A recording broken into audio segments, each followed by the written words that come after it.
Primeiros 5 anos eram apenas estudos bíblicos caseiros. E por mais 5 anos eu trabalhei numa igreja. E então Deus disse, pegue o ministério, vá para o norte, sul, leste e oeste. E com muita confirmação, esperei até que Deus quase ficasse bravo comigo antes de finalmente fazer o que Ele me mandou, mas Ele colocou no meu coração: há 3 coisas que eu quero que você faça. Se as fizer, eu abençoarei o seu ministério. Eu quero lhe dizer hoje, se você fizer essas 3 coisas, sua vida será abençoada. Número 1, Ele me disse, eu quero que você seja sempre excelente em tudo que você fizer.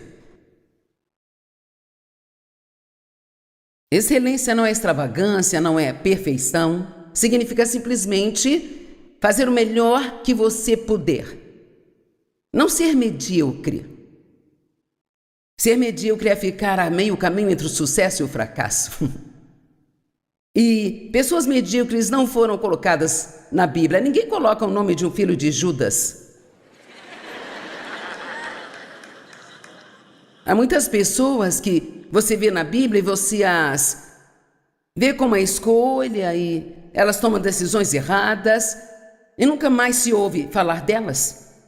É bem interessante, Geazi foi uma dessas pessoas. Então eu quero te encorajar. O que quer que você faça, faça com excelência, especialmente quando ninguém estiver olhando. Porque Deus está sempre olhando e Ele vê tudo, sabe? E o mundo em que vivemos hoje não é excelente. Ele está ficando cada vez mais e mais desleixado e medíocre o tempo todo e estamos errando se esperarmos que eles estabeleçam o padrão. Somos nós que precisamos definir o padrão. Esta é uma nação cristã e é o povo cristão que deve estabelecer o padrão. Então, um dos nossos maiores desafios é garantir que não nos tornemos como todo mundo lá fora, mas que sejamos como Jesus. Amém? A segunda coisa que ele disse foi, seja uma pessoa íntegra. Mantenha sempre a sua palavra. E não há muito disso no mundo de hoje, não é mesmo? Quantos já tiveram a experiência de tirar um dia de trabalho para esperar um prestador de serviço que deveria vir e consertar algo e ele não veio e ele também não se deu ao trabalho de te ligar? Há mais e mais disso nesses dias. É a honestidade. É sempre dizer a verdade, fazer o que disse que faria, manter seus compromissos. E ele disse, o dinheiro que eu confiar a você, nunca brinque com ele, seja sempre honesta com isso. A terceira coisa que ele disse foi, mantenha a contenda fora de sua vida. Caso você não saiba o que é contenda, é briga, é discussão, é desacordo acalorado e o mais perigoso, uma corrente subterrânea de raiva. É como quando dizemos, eu te amo com o amor do Senhor, mas por dentro pensamos, eu não suporto você. Eu quero usar a parábola das 10 virgens como um exemplo de andar a milha extra, sabe? Podemos aprender algumas coisas com isso se prestarmos atenção. Mateus 25, versículo 1. Naquele tempo, o reino do céu será como 10 virgens que tomaram suas lâmpadas e saíram ao encontro do noivo. 5 delas eram tolas e 5 eram sábias. Então eu acho que hoje nós podemos decidir qual delas vamos ser. As que eram tolas levaram suas lâmpadas, mas não levaram nenhum óleo extra com elas. Elas não fizeram nada extra, elas só fizeram o básico. O que achavam que precisavam fazer o suficiente para sobreviver se tudo desse certo. Sabe, se a sua ida para o trabalho é de 30 minutos, se você sair 30 minutos antes da hora, sempre vai se atrasar. Você não pode viver fazendo tudo no último segundo, sabe? Você sempre tem que se planejar para as coisas inesperadas. Amém? Eu sou o tipo de pessoa, não gosto de perder tempo, então eu tenho uma tendência a esperar até o último minuto, porque não gosto de chegar mais cedo e ficar esperando nem por 10 minutos. Mas Deus e eu estamos trabalhando nisso. As sábias, no entanto, levaram óleo em frascos junto com as suas lâmpadas e elas compraram óleo extra, custou-lhes dinheiro, mas elas o levaram para o caso de precisarem. Apenas para o caso de precisarem. Bem, os casamentos naquela época não eram como agora, não havia um horário definido para começar o evento. Todos vinham para a festa, mas o noivo ficava fora, negociando com o pai da noiva, o que eles chamavam de o dote da noiva. E uns levavam mais tempo do que outros até o rapaz conseguir o que ele queria. E neste caso demorou até a meia-noite. Naquela hora, à meia-noite, e todos nós já experimentamos isso de uma forma ou outra, não é? E diz que o noivo demorou um longo tempo para chegar. Eu posso te dizer algo, quase tudo leva mais tempo do que você imagina, sabe? Amém? Ele demorou muito para chegar e todos ficaram sonolentos e adormeceram. E então, à meia-noite, alguém gritou: eis aqui o noivo, venham ao seu encontro. Então todas as virgens acordaram e prepararam as suas lâmpadas. E então as tolas disseram às sábias: dá-nos um pouco do teu óleo, nossas lâmpadas estão se apagando. Agora, eu não sei quanto a você, mas pessoas assim me irritam demais. Talvez você não deva ficar irritado se é um pregador, mas elas me irritam. Sim, elas, sabe, irrita-me quando as pessoas não querem fazer nada. E depois, quando elas têm um problema, elas vão atrás das pessoas que fizeram o que deveriam ter feito, pedindo ajuda.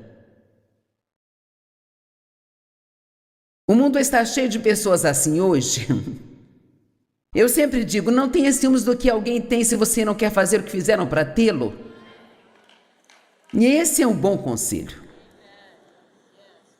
Eu gostaria de ter um ministério como o da Joyce, querida. Eu não recebi só querendo.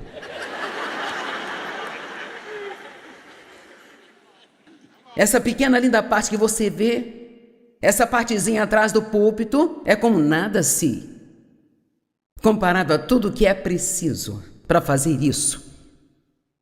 Veja, eu estudei por horas antes de vir aqui. Eu sei esta mensagem de trás para frente. Mas eu nunca subiria neste púlpito sem ter feito a minha parte, porque acredito que é por isso que sou responsável. Eu quero dar a você o meu melhor. Eu não quero apenas presumir que porque eu tenho material que tudo vai dar certo. Então, enquanto as outras saíram para tentar comprar o óleo, o noivo chegou. E as virgens que estavam prontas, deixe-me te perguntar, você está pronto? Se Jesus vier esta noite, você está pronto?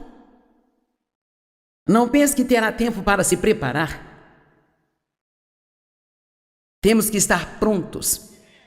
Se o diabo decidir atacar sua família, você está pronto para colocá-lo em seu devido lugar e permanecer firme? Se você tem o sonho de estar no ministério, você está usando esse tempo para se preparar para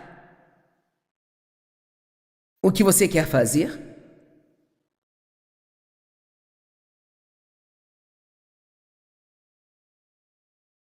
Enquanto elas estavam a caminho para comprar o óleo, o noivo chegou e as virgens que estavam prontas entraram com ele para o banquete do casamento e a porta foi fechada.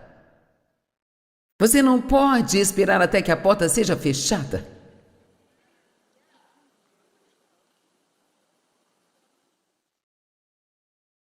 Eu me pergunto, quantas pessoas esperaram até que a porta fosse fechada e não conseguiram o emprego que queriam porque não fizeram a parte que deveriam fazer, ou foram preteridas para uma promoção porque, embora tenham ido trabalhar e tivessem um emprego, sempre elas foram medíocres, não realmente excelentes. E eu disse ontem, se o seu horário de trabalho é de 8 às 5, suponhamos que haja um relógio de ponto onde você tem que marcar, não entre as 8 e saia às 5, marque 5 minutos antes das 8 horas e depois das 5.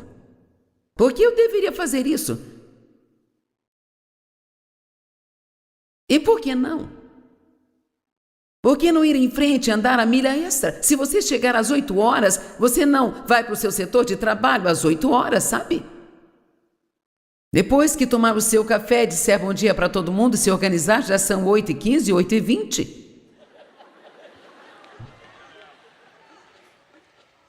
Amém?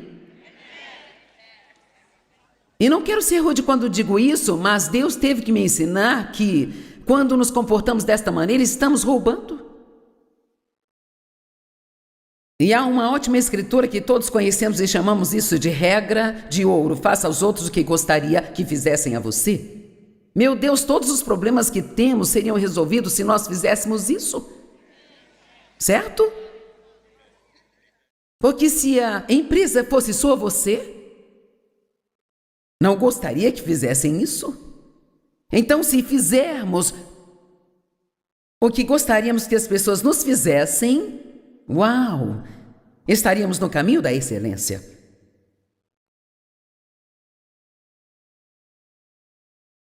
Algumas pessoas não economizam nada para aposentadoria. Elas gastam cada centavo que vem às suas mãos. Mas sabe, se você começar quando for jovem a economizar um pouco de tudo aquilo que você recebe, cara, isso vai tirar uma pressão de você quando envelhecer. Nós temos duas categorias de pessoas: investidores e jogadores. Você pode decidir qual vai ser. Um investidor sempre faz um sacrifício antecipado. E ele sabe que vai colher juros sobre este sacrifício, ele sabe que será bem suprido mais tarde. Será que alguém aqui nesse prédio está preocupado com o mais tarde? Porque o mais tarde sempre chega. Amém? A procrastinação é uma ladra. Nós sempre vamos fazer a coisa certa amanhã. Amanhã. Amanhã é uma palavra perigosa. Quando o faraó estava passando por todas as pragas, quando houve a praga das rãs e dos sapos, e eu não gosto de sapos de jeito nenhum, mas eles estavam em toda a parte, sapos na cama, sapos no forno, tinha sapos na varanda, tinha sapos no armário, tinham sapos em todos os lugares. E Moisés disse ao faraó: eu vou orar por vocês e os sapos irão embora, sabe? Então diga-me quando você quer que eu ore. E o bobão disse: amanhã. Agora deixe-me perguntar, se sua cama estivesse cheia de sapos, por que esperaria até amanhã para se livrar deles? E essa é uma história muito interessante. Então deixe-me dizer, não durma mais uma noite com sapos. Temos os investidores, pessoas que fazem o certo antecipadamente. E sabe, eu acredito na sabedoria, tenho minha própria definição de sabedoria. A sabedoria é fazer agora o que te deixará feliz mais tarde. A sabedoria é o senso comum santificado, e isso é tudo. E Jesus já nos deu a sabedoria de Deus. Cada um de nós tem sabedoria. Você nem precisa orar por sabedoria, precisa orar para usar a sabedoria que você tem. E então há os jogadores, as pessoas que sempre se arriscam a fazer a coisa errada na esperança de que de uma forma ou de outra magicamente acabarão tendo o resultado certo. Veja, as 5 virgens tolas eram jogadoras. Elas estavam supondo que o noivo chegaria na hora certa e que elas teriam óleo suficiente. Elas não planejaram nenhum atraso, não planejaram nenhum imprevisto. Elas achavam que tudo seria exatamente do jeito que elas queriam.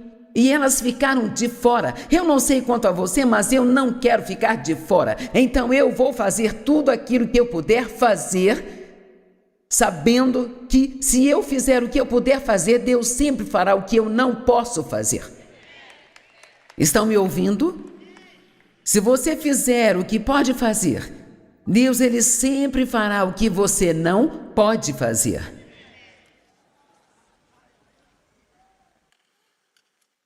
Se você quer uma casa nova, se a sua casa não é tão grande, e você vive no apartamento a vida toda e tem muitos filhos e está realmente apertado, você precisa de uma casa nova, mantenha que você tem limpa, mantenha o lixo fora do seu quintal. Seja o mais excelente possível com seu carro antigo, se estiver esperando em Deus por um carro novo. Amém? Não deixe suas roupas na secadora durante a noite e na manhã seguinte vista roupas amassadas. Agora, honestamente, não deveríamos ter que gastar tempo do culto dizendo às pessoas coisas assim, mas nós gastamos.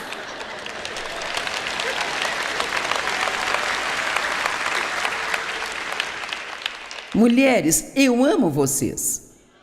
Mas, por favor, prestem atenção em como se vestem. Ninguém precisa ver debaixo da sua camisa e acima da sua saia.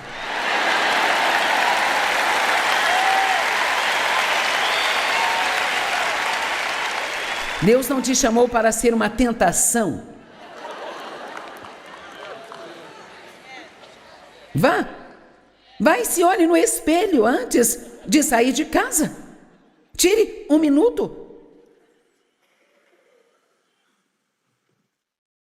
Você tem uma vida para viver, você tem uma vida para dar. No que você vai investir a sua vida? Por favor, não fique velho e no seu leito de morte olhe para trás e não tenha nada além de arrependimentos. Nada é pior do que se sentir mal com todas as suas decisões e ser tarde demais para mudá-las. Então eu quero dizer a você, se Deus está lidando com você sobre qualquer coisa, quantos Deus está lidando com você sobre algo agora? Ok. Não fuja disso. Não seja como Faraó e passe mais uma noite com os sapos. Ocupe-se e faça agora o que Deus está querendo. Sabe por quê? Ele não vai mudar de ideia. Não pense que vencerá Deus pelo cansaço. Isso não funciona com ele. A pessoa preguiçosa pode ir trabalhar, mas nunca fará um trabalho excelente ou será promovida. Elas reclamam constantemente de todas as coisas, o que está errado em seu trabalho e na sociedade, mas não levantam um dedo sequer para fazer coisa alguma. Sua declaração favorita é: eles precisam consertar isso. Você já se perguntou quem são eles? Nós somos eles. Tente resolver alguns dos seus problemas em vez de esperar que os outros façam isso. Eles. Em João capítulo 5, os 8 primeiros versos, há uma história que eu usei várias vezes nas minhas mensagens. O meu marido provavelmente está tão cansado de ouvir isso que ele poderia gritar. Há muito a se aprender nesta história. Se você sente pena de si mesmo, prepare-se para ser sacudido. Algum tempo depois, Jesus subiu a Jerusalém para uma das festas judaicas. Agora existe em Jerusalém, perto do portão das ovelhas, um tanque de água que em aramaico é chamado de Betesda, o qual é cercado por 5 coberturas, chamadas colunatas, eram varandas. Então, imagine isso, você tem essa grande piscina e há uma varanda. E deitado nessas varandas ficavam pessoas com deficiência, pessoas que eram aleijadas, que eram cegas, pessoas que estavam paralíticas. Elas precisavam de um milagre. E a maneira como aquilo funcionava era que uma única vez por ano, um anjo vinha e agitava aquelas águas, e quem entrasse na água primeiro conseguia o milagre. Então o homem estava nessa condição há 38 anos. E então Jesus o viu deitado naquela varanda e soube que ele estava naquela condição há muito tempo. E então ele perguntou, e isso é muito interessante para mim. Ele disse ao homem, você quer ficar bem? Que tipo de pergunta é essa? É claro que quero ficar bem, é por isso que eu estou deitado aqui. Na verdade, o que ele estava dizendo, você está pronto para fazer o que é preciso fazer para ficar bem?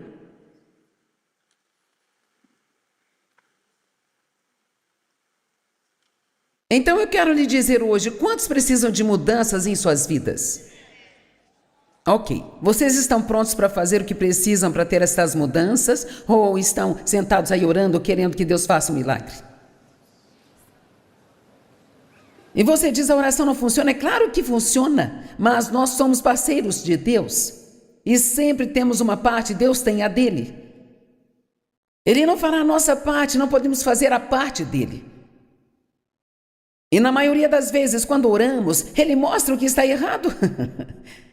Deus te mostrará o que está errado. Se estiver disposto, você ficará surpreso. Todo cristão ficaria surpreso se apenas começassem a fazer o que Deus os manda fazer, como a vida deles mudaria. Agora, sabe, eu penso sobre esse homem, e Jesus diz, você realmente quer ficar bem? Então não quero que se esqueça, estou perguntando, você realmente quer ficar bem? Realmente quer as mudanças que você diz que você quer? Você está disposto a fazer a sua parte? Senhor, respondeu o inválido, agora estamos prestes a ver o seu verdadeiro problema. Senhor, o inválido respondeu, eu não tenho ninguém para me ajudar a entrar no tanque quando a água é agitada. E enquanto eu estou tentando entrar lá, alguém sempre chega antes de mim. Coitadinho. Sabe, a maior coisa errada com as pessoas é que elas se sentam sentindo pena de si mesmas o tempo todo. E eu passei anos sentindo pena de mim mesma porque meu pai abusou sexualmente de mim. E eu pensava, cara, se isso não tivesse acontecido comigo, eu poderia ter uma vida legal. Deixe-me te dizer, não importa o que aconteceu com você, você ainda pode ter uma ótima vida.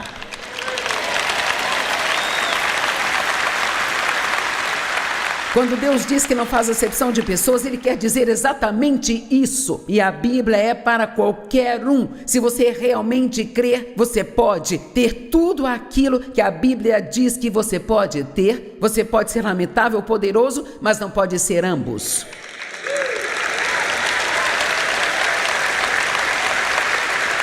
E você pensa, você não sabe o que estou passando? Eu tenho uma razão para sentir pena de mim, mas aqui está o que eu estou tentando te dizer, isso não te faz bem. Você pode sentir pena de si até que Jesus venha e você ficará com seu problema. Isso não vai te ajudar. Que bem isso te faz? Não te faz bem nenhum. É desperdício de tempo. Senhor, eu não tenho ninguém para me colocar no tanque. Veja, é isso que queremos. Queremos que alguém venha e... Você pode orar por mim, Joyce? Ore por mim para que esse problema desapareça e aquele outro também.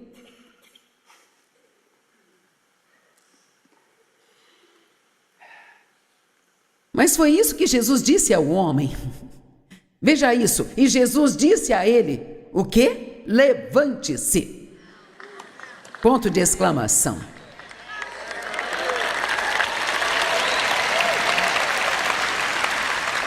Toma o teu leite e anda. Eu gosto disso. Ele disse, limpe a sua bagunça também. Leve isso com você.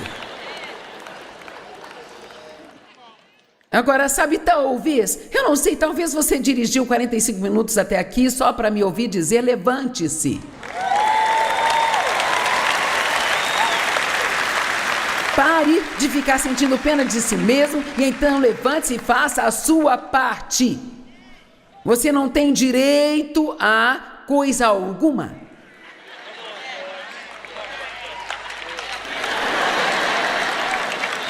Eu vou repetir. Você não tem direito a coisa alguma. O que nós merecemos é morrer e ir para o inferno. Mas Deus, Ele nos deu perdão e misericórdia e Ele já pré-arranjou um bom plano para a nossa vida. E a Bíblia está dizendo que você pode andar nele. Deus pré-arranjou um bom plano e nós temos que andar nele. Deus te dará graça, Ele te dará energia, Ele te dará habilidade, mas Ele não vai fazer tudo isso por você.